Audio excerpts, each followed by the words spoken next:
This is my really good friend, Mary. Hi, Mary. I've known Mary for a long time, for about 10 years now. And I have to just say it's really been an honor to know her as a friend and as a person. I've had the privilege of walking with her in her walk with the Lord and being able to see her one day at a time, 1 week at a time, 1 month at a time, 1 year at a time, lay down the destructive behaviors that her life story has brought into her life, and pick up the sword of God, and faith and the power and the strength of God.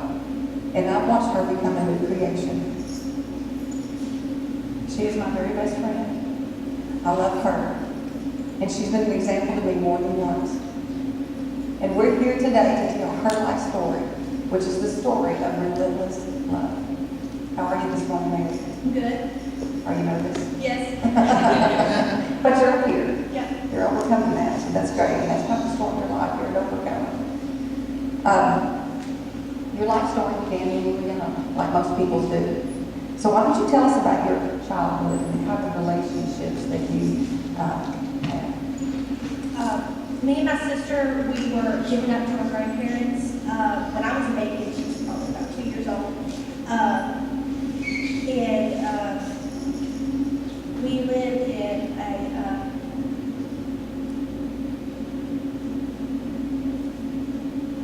lived in a detached, abusive home that she fled from, and my sister took care of me a lot. She protected me. I remember my biological mother. She would drink a lot, and my grandfather, who took care of us, he would go buy her alcohol and bring it over there, and then she would call us. And one day when I was about 8 years old, I had enough of it.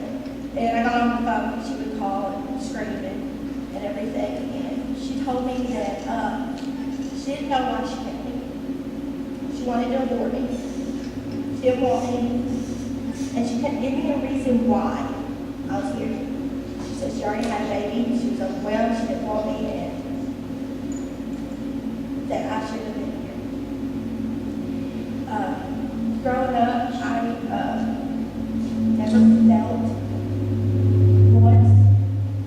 never felt once like I was wanted. I was more of an inconvenience. I was just there. So at a very early age, I decided to say, okay, if nobody wants to love me, I don't have to love nobody else. If everybody's going to hurt me, I'm the first one to hurt them. And I can remember being 10, 11, thinking that. By the time I was about 12 years old, I was depressed. I used to cut myself a lot. I used to I did some destructive things. About 12 years old, I started having sex. And I was just like, you know what? Nobody cares. I'm not going to care. I didn't care how I hurt my sister, and she loved me, but I hurt her. I hurt her a lot. I hurt everybody around me. Well, eventually, apparently, things began to change a little bit, thank God. Tell us a little bit how things started to change. Well, like I said, as a teenager, I was very, very destructive, and as I got older, I got more destructive. I did everything that I could to try to end my life creatively. And a lot of people have their addictions, and a lot of people have their poisons and the things that they do to harm themselves. One of my biggest one was men at a very young age. That was my poison. That was the way that I drove some, but it was men that was my truth. As I got older, I had control. I could control, and I could manipulate. I gave myself away. Things started to change when I met a guy in high school. And I remember when we got together, his friend called me beforehand and told me that he was going to ask me out. I'm like, I'm not going to ask him out. I'm not going to say yes. And he asked me out, I said yes.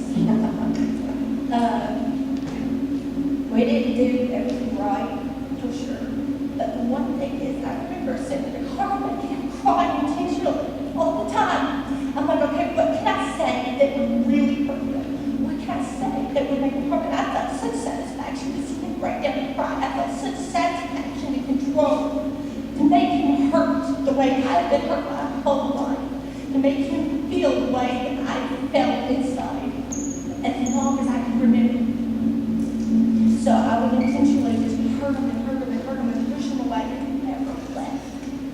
And we had a long journey, but he never left. And he's my husband today. So that's one of the things I think God started. He's always been with me. I feel like that he's always been pursuing my heart. But I think he used two very lost, messed up, disjointed people to work in both of our lives. It's pretty amazing how God can take the broken and make something beautiful out of it.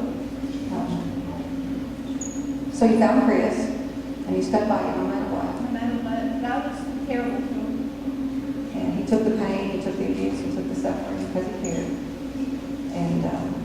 And you start to see God's love in that.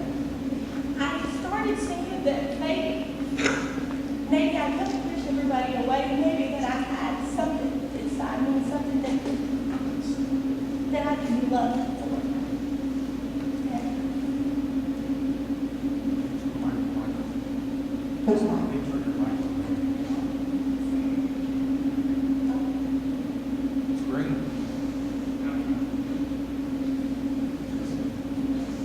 Have y'all not heard anything she said?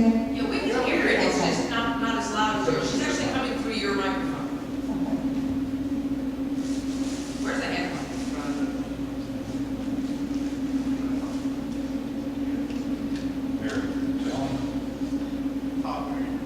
Try talking. Hello?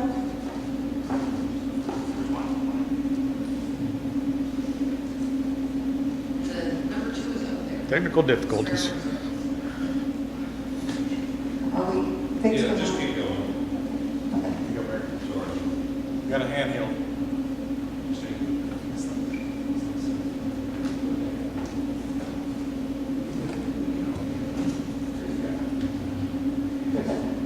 Hello? Okay, let's pick up a little bit. She met someone who actually maybe saw some, what she considered some redeeming qualities in herself, and maybe she kind of saw the love of God through that. Is what you're trying to Yeah, say. I saw that I had somebody love me enough to put up with what I was giving them, and I started to feel like there was some kind of worth. There was something there that there was something more than darkness. There was something more than anger and pain and the shame that I lived in. That there could possibly be something more in my life. To the love of one person, that's awesome. Okay, now we know, because we know you did eventually accept Christ as your Savior, but can you tell us maybe what led you to that decision? I got pregnant when I was 17, and me and Chris got married a little bit before I had my daughter. And my biological mother found out that I had a baby, so she decided to come and see me. And my mother had been an alcoholic forever. And she came in, and I agreed to see her, and she came into my apartment. And she was different. She wasn't an alcoholic anymore. She hadn't taken a drink in like 2 years. And she had given her life to Christ. And I just thought, she could do it. Why can't I? And I had been going off and on to Chris's church, so I knew his parents' church, so I knew some things that I never felt like I was good enough, and I never felt like I was loved, and I never felt like I was clean enough to receive Christ, because I would walk through the doors and I felt like I was that smear on the wall. I didn't say the right things, I didn't dress the right way, and that was just all there was to it. But when I saw her, and I knew what she had done, I knew what she had walked through, and I was like, well, maybe it could be me. So I remember she left, and Chris was at work, and I put Paula in her crib, and I went to my bed, and I laid on my bed, and I said, okay, God, I want you. I want something different. I can't live this way anymore. Me and Chris were constantly fighting. Chris would put holes in the wall, and we would scream so much to the point that it erodes your voice around Corlette as a baby. She would just type up and wail because we constantly fought. And we just lived this destructive life. I was like, Lord, I can't do this anymore. If you can do that for her, can you do that for me? And everything that she had done, and everything that she had lived her life, and you pick up this piece of garbage and make it something else, something that's not dirty, something that's not used, something that's not worn anymore. Can you just take this and make it something else? I don't want it anymore. I used to wake up and I would feel like something was just smothering me, and I couldn't move, and I couldn't breathe, and I couldn't shake it. And I was terrorized by this, and I was like, Lord, just make something else. And that's when I was in Christ, and I got up out of that bed. And not everything was fixed, but I knew I wasn't Christ anymore. I knew there was something else in me, even if it's just God amongst all this garbage, there was something else. So did you go to church immediately after that? Or? I've been going off and on to Chris's church ever since we started dating as teenagers, but I never felt like I fit there. I felt like that smear on the wall, and nobody ever reached out to me. And I was just this scared kid with this hard exterior that, yeah, I would have pushed people away, but nobody ever held their hand out to me. And then one day, I went over to my grandma's house, and she had a flyer for egg hunt. And I was like, okay, Chris, we can take Roulette to that. And I mean, we were going to try, because we were trying to be parents. And egg hunt.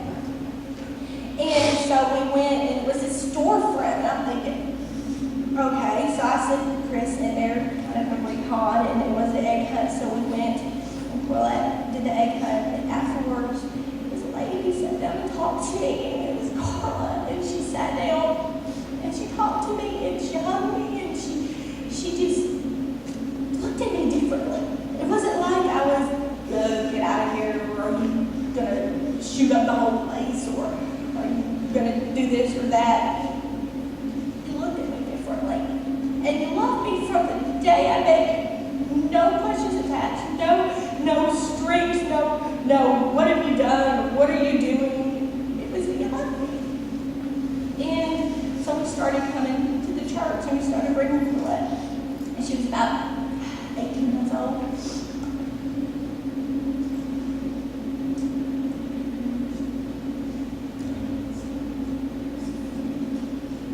Okay. So you started going to church, and how was your marriage at the time that you began to come to that church? We were falling apart from the first day we said I do. I mean, we had no basis. I came from a really bad home. And, Chris came from a home that went to church regularly, but it wasn't a healthy home in a lot of ways. And so we really had no basis, and we would fight. Chris would put holes in the walls. One time I told him I was going to leave him, and he grabbed a butcher knife and told me that he was going to kill himself. But let him. He hit me one time. I turned around and socked him in the face, and he never hit me again. We threw punches. We screamed. We fought. And we had Roulette. We had this little baby. Amongst all of this, so our marriage was falling apart. I did not think that I was going to be married to Chris more than a year. I was looking at divorce lawyers. Okay, so you're saved, and you're actually in church right now, and your life is still a big mess. That's an important thing to understand, because everything doesn't work out the moment you accept Christ, you know. But then Chris gave his life to the Lord. Tell us about that.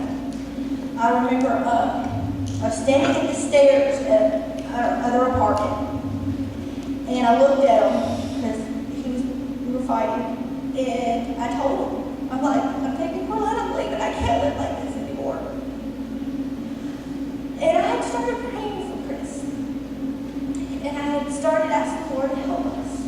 But I said, you know what? I can't do this. I can't do this to my child. So I told him I'm gonna leave.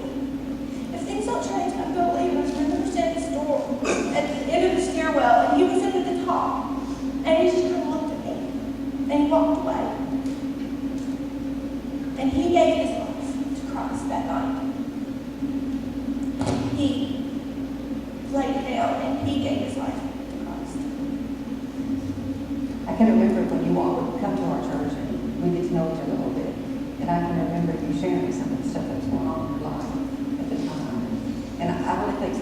getting that out into the light sometimes really makes the devil, it gives the devil his hold. When you start telling people your secrets, that especially if they're wanting to let go of them. And it seemed like from that, once you started sharing and we started knowing what to pray for and how to work through it, that Chris then got right with the Lord. And so what has God done with your marriage since that day, since the day that both of you now are walking with the Lord? What has God done with your marriage? Our marriage was a journey. Our marriage had a long journey to go. It had a long way to go. I remember praying and asking God to help our marriage. I remember thinking, we're not going to last, and I want us to last. I don't know what to do. And I felt like our marriage was dead. I think that anybody who would have looked at our marriage would have said, it's gone, it's dead. There's no way of saving it. We had went through so much. Then we had done so much to each other that the wounds and the scars and the damage was just so much. It was just like when you total a car, you know, there's no way of reconciling that. It's just get a new car. So I was praying. And then one night I looked at Chris and I had known for a while that he was pulling away from me, that he wasn't there anymore with me. You know, just emotionally, he was just detaching himself, and he admitted that he was starting to get involved with another woman. And I told him.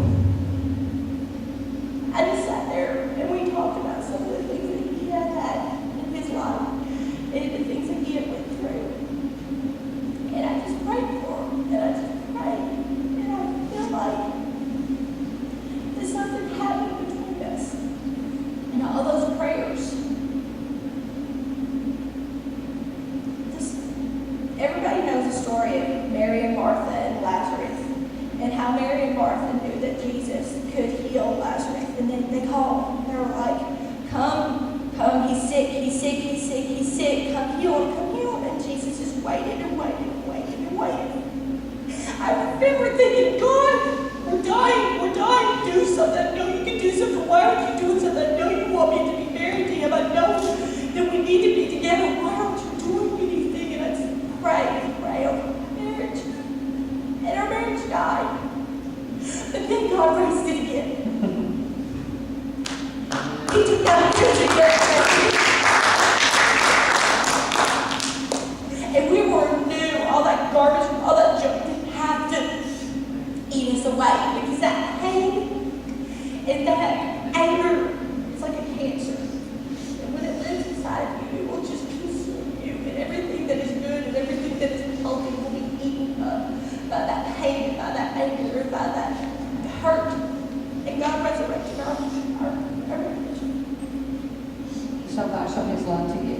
Yes. Even though he let something die, just like Mary and Martha's brother, he just lingered and let it die. It kind of needed to die. In its own stuff, it needed to die. And then Jesus came and just resurrected that and said, Lazarus, come forward, or your marriage, come forward.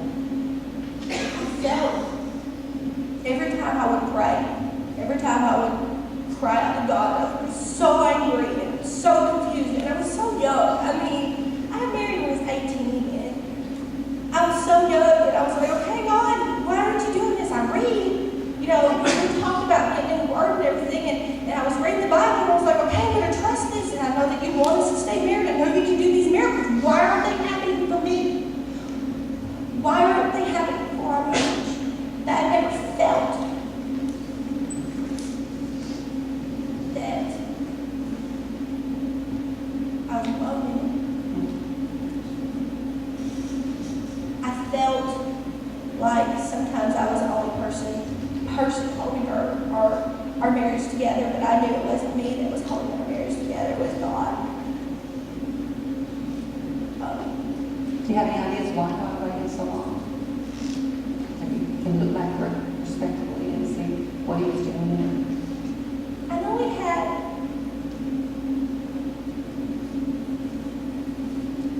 I think that God was using us and using our marriage to show that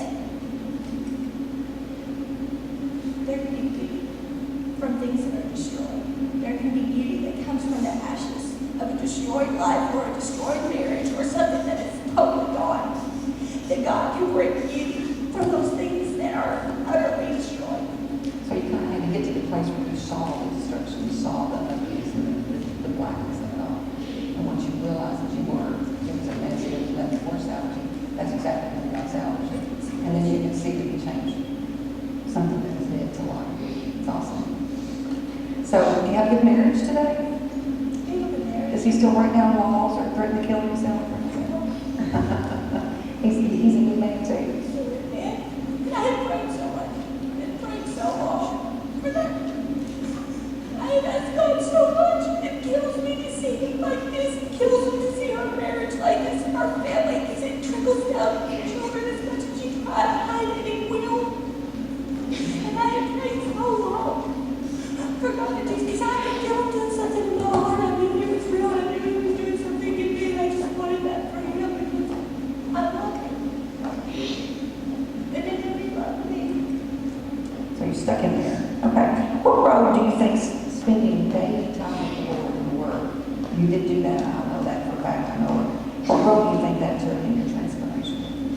I remember when it hit me that it was that I needed to. I can remember when I was a child, I hated Christmas up until I married Chris. Christmas is gorgeous, so ugly.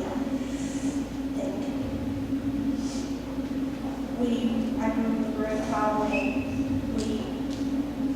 Me and my sister were sitting, we had presents in our lap. And my grandparents were screaming at us to open up the presents and get out of the living room.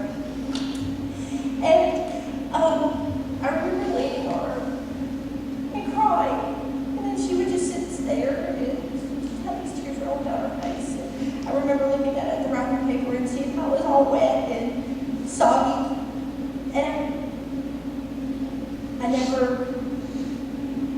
felt like I was worth the time. But then God wants to spend time with me. The creator of the universe is perfect, loving, huge. God wants to spend time with me every day. That he desires that. That's all that took. That somebody desired to spend time with me. That somebody wanted me for all the mess that he wanted me. And as I started reading the Word and I started getting into it, God did something in my heart. Those smudges that build up in that garbage just started wiping it away. He started just holding me, and these things that I had to go through, they didn't kill me. Because he was there, preserving me through his Word, through his presence in that Word, because his Word is so real, his Word is so powerful when you just give it a moment. And it's hard, I know, to get into it. I know it's hard to stay into it, especially when things just seem to be crumbling around you, and you pray, and you read the Word, and you've done everything right. Why isn't it working? But God's there, and he is working. And sometimes he has to start here. I had a lot of walls, and I had a lot of junk, and God just systematically broke down those walls. I've got written in my notes something she said. She said, when I started reading the Word, that was just it for me. She said, I couldn't not read it. I was hooked. Somebody loved me that much. I think that's beautiful. One of the things God has done in Mary's life through the years of spending time with him alone is he's given her an outlet whereby he, I guess, creates poems in her, and she grabs a pencil and she grabs paper, and she's got hundreds of poems that she has written that tell that God shared in. You can't read one and not be moved. I asked her to pick one out today and maybe just read that to us about something that she thought would help to speak to this theme of God's relentless love. So she's brought us a poem that came from the heart of God through her. I used to write when I was a kid, and it was very dark, it was very angry, and it was very destructive. And the moment I got saved, it was like God started flowing for me. And that was one of the things that changed quickly.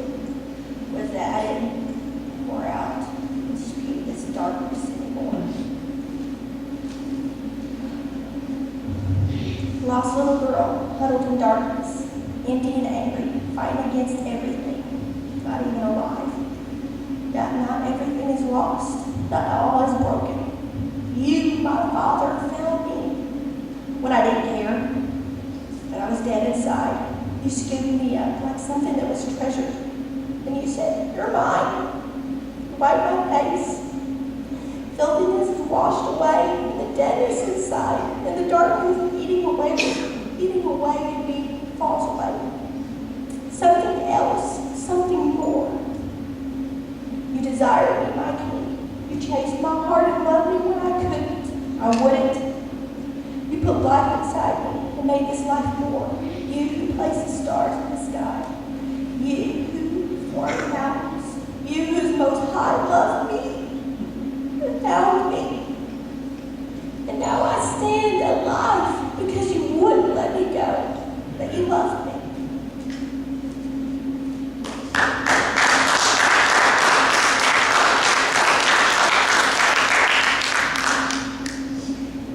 There's so much more to Mary's story, but it's truly a story of relentless love. God was always pursuing her, and that's the truth of the scripture. And I think that's one reason both of us love the scripture so much, is we can just see how God is just relentlessly pursuing us, and he just isn't concerned about whether or not you're one or the other. And he's just always pursuing us, and he'll give us more and more and more and more of himself until you don't recognize yourself anymore in a good way. And Mary has told you that before, that you. Okay. I was kind of afraid to share this story because I was a terrible person. I hurt a lot of people and I destroyed a lot of people. And I was afraid in my mind that you would see that ugliness that was me and that you would hate me for it. But then God told me, He showed my heart that I'm not that person anymore. So it doesn't matter what that person did, and it doesn't matter what that person said or who that person hurt, because that person isn't here now. Amen. Because God changed me, Exactly. and He was always there, even when I pushed Him and everybody else away. He wouldn't let go. You've shared very intimately, but if there is one other thing or one thing you'd like to just reinforce again, one message you'd like to leave with the people in this room today, what do you think that message would be? No matter who you are, no matter what you've done, no matter what path you've walked, what you've suffered by other people's hands, or what you've done to yourself, or what you've done to other people. It doesn't matter. Because God is pursuing you with such a passion and with such a love, because He sees something more. He sees something beautiful and desire, because He's yours. And He